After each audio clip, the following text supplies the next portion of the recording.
6ই March একটি 8 বছরের মেয়ে শিশুকে নির্মমভাবে ধর্ষণ করা হয়েছে তার পরিবারের সদস্যদের দ্বারা, এবং তার পরে তার অবস্থা খুবই খারাপ হয় এবং তাকে মাগুরা সদর হাসপাতালে ভর্তি করা হয়। ওখানে তার অবস্থার উন্নতি না হওয়ার ফলে তারপর তাকে ঢাকা মেডিকেলে নিয়ে আসা হয় এবং সেখান থেকে ঢাকা মেডিকেল থেকে পরে সিএমএইচে ট্রান্সফার করা হয়।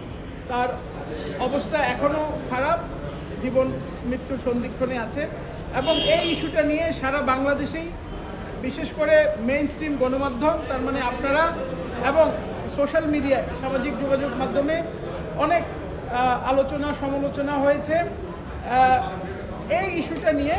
এমনকি 2টি বিশ্ববিদ্যালয়ের ছাত্রছাত্রীরাও কালকে বিক্ষোভ করেছে।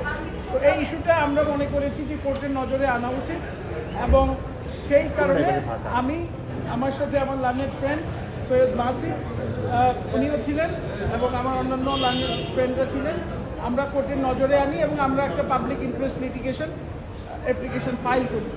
বিচারপতি ম্যাডাম জাস্টিস ফারাহ মাহবুব এবং মিস্টার জাস্টিস দেবাশিস রায় চৌধুরী দ্বৈত বেঞ্চে আজকে সকালে এই মামলাটি আমরা ফাইল করি। ফাইল করার পরে মাননীয় আদালত এই ব্যাপারটাতে যথেষ্ট গুরুত্ব দিয়ে 1.5 ঘন্টার মধ্যে মামলাটির শুনানি শুনেছেন এবং রায় দিয়েছেন। রায়ের মধ্যে মাননীয় আদালত অনেকগুলো জিনিস এখানে নিয়ে এসছেন। প্রথমত যারা রেসপন্ডেন্ট আছে বিবাদী পক্ষ, সেটা হচ্ছে আইন মন্ত্রণালয়, সমাজ কল্যাণ মন্ত্রণালয়, ministry of women and child welfare, তারপর হচ্ছে বাংলাদেশ মহিলা পরিষদ, ডিসি মাগুরা, আইজিপি পুলিশ, এর বাইরে আছে বিটিআরসি এবং ডিএমপি সাইবার পুলিশ। ওনাদেরকে নির্দেশনা দিয়েছেন। প্রথম নির্দেশনাটি হচ্ছে এই শিশু 8 বছরের শিশু যিনি ভিকটিম এবং তার বোন যার বয়স 14 বছর, সেও শিশু, এই দুইজনের যেই নাম এবং ছবি এবং বিভিন্ন ভিডিও চিত্র অথবা ছবি এবং অন্যান্য কিছু যেগুলা বিভিন্ন মিডিয়ার মাধ্যমে অথবা সোশ্যাল মিডিয়ার মাধ্যমে প্রচার হয়েছে, সেগুলো ইমিডিয়েটলি রিমুভ করার জন্য 24 ঘন্টার মধ্যে রিমুভ করার জন্য। এর পাশাপাশি মাননীয় আদালত বলেছেন 2 জন ওয়েলফেয়ার অফিসারকে নিয়োগ দিতে 24 ঘন্টার মধ্যে, যাতে করে তাদের অবস্থা, তাদের ওয়েলফেয়ার এবং তাদের সিকিউরিটির ইস্যুটা দেখভাল করা যায়। এর পাশাপাশি আরও 2টি নির্দেশ দিয়েছেন। আমি আমার বিশ্ববন্ধু মাসিফকে বলবো একটু আপনাদের জন্য বলতে। দেখেন, আজকে অনেকগুলি ডাইরেকশন কোর্ট দিয়েছে। প্রথম ডাইরেকশনটা যেটা ছিল সেটা হচ্ছে কি এটাকে নজরে নিয়ে যে বাচ্চাটার নাম, তার অ্যাড্রেস, তার ছবি, এটা যেন সব জায়গা থেকে ডিলিট করা হয়। এখানে আমাদের নারী শিশু নির্যাতন দমন আইনের ধারা 14 ভিতরে কিন্তু এটা একটা অফেন্স, যে রেপ ভিকটিমের নেম আইডেন্টিটি ডিসক্লোজ করা যাবে না। সেটা বাস্তবায়নের জন্যই বিটিআরসি আর ল এনফোর্সমেন্ট এজেন্সির উপরে ডাইরেকশন দেওয়া আছে যাতে করে এটাকে রিমুভ করে দেওয়া হয়।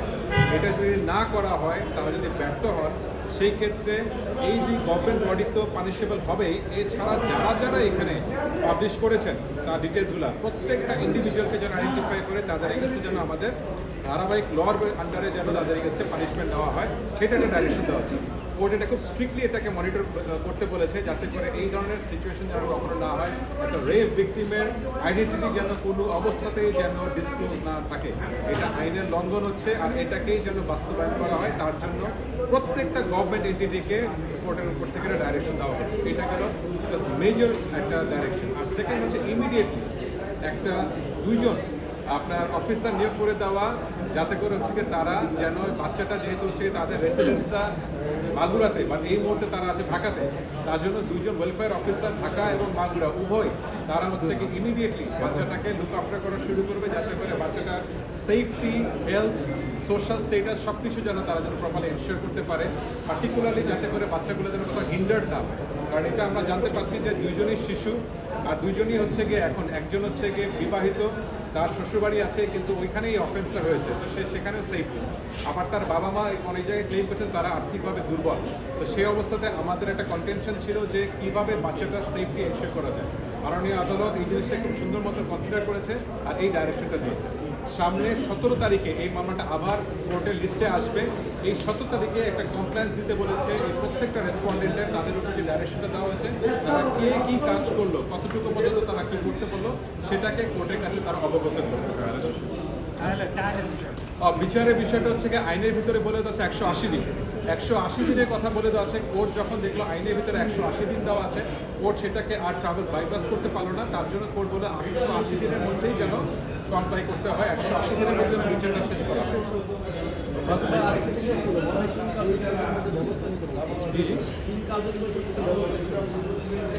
3 কার্য দিবসের মধ্যে বিটিআরসি এবং সাইবার পুলিশকে বলা হয়েছে যাতে যে সমস্ত আইটেম, কন্টেন্ট, নাম, ছবি অথবা ভিডিও এইগুলোকে আইডেন্টিফাই করা না যায়।